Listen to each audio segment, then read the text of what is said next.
GT Holidays, South India's #1 travel brand. GUVI, a vernacular edutech brand, skilling everyone everywhere. Hello and welcome to Galatta Plus. In this video review episode, we are going to be talking about Tushar Hiranandani's Srikanth. The film downplays the struggles of a visually impaired achiever and gives us a relentlessly upbeat, simplistic, feel-good tale. That's the one-line version of this review. There may be spoilers ahead, so do watch at your own discretion. In the early 1990s, a boy is born in a village in Andhra Pradesh. The child cannot see.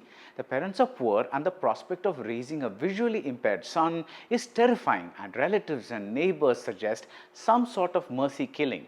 The father takes the suggestion seriously, and when his wife protests, he utters one of the best lines of dialogue I have heard at the movies this year. Abhi isse zyada pyar nahi hai, kam takleef hoga.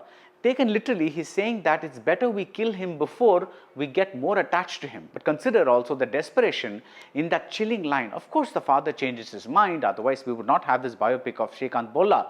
But we get another reminder of the difficulties that lie ahead for Srikanth through the song पापा कहते हैं from क़यामत से क़यामत तक. It's this lyric, मगर ये तो कोई न जाने कि मेरी मंजिल है कहाँ. No one knows what Srikanth's destination is or what's going to become of him. This is a sturdy premise filled with a series of struggles, but I think director Tushar Hiranandani wanted to give the audience a light, easy watch.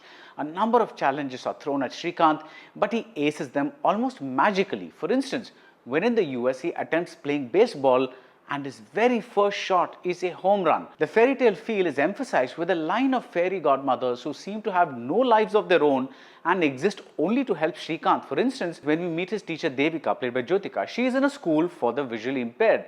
Later, she becomes Srikanth's shadow. We see her with him even when he becomes an industrialist and opens his own factory. Did she not care about the other visually impaired children in the school? Did she retire and make Srikanth her pet project? What is her personal life like? Is she happy that without Srikanth, she seems to have no purpose, no relationships, not even any friends? Now, in real life, if Devika teacher was indeed such a person, someone who devoted herself to the real life Srikanth Bolla, we need that information in the movie, but the screenplay is content to stay at the surface level. The love interest Swati, played by Alaya F, is equally vague. Her relationship with Srikanth seems very chaste. Forget sexual intimacy, they barely seem to hold hands.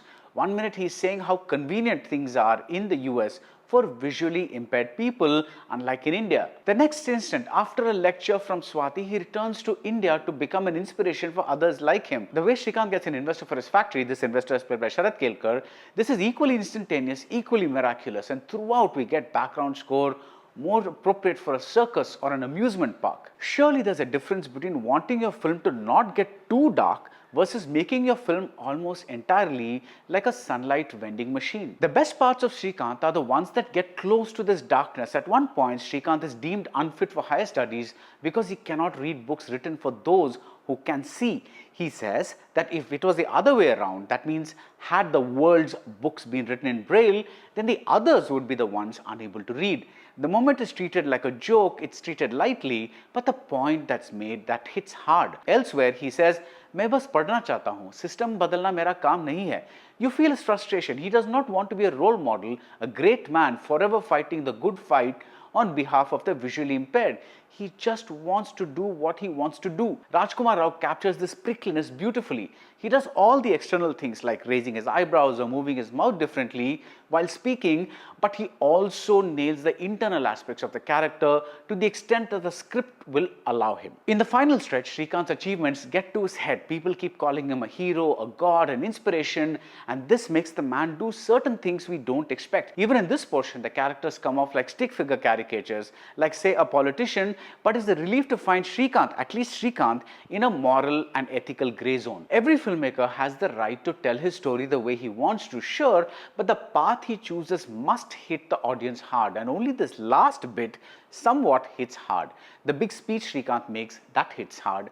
The big emotions feel truly earned. We finally feel we are watching something close to the real Srikanth Bolla's life. I don't care if a biopic takes liberties like axing some characters or adding new ones. The point is not exactness, but whether we get the essence of the person, and that Srikanth manages only sporadically. And that's it about Srikanth. If you like this video review, do subscribe to Galatta Plus and see you soon at the movies. GT Holidays, South India's #1 travel brand. GUVI, a vernacular edutech brand, skilling everyone everywhere.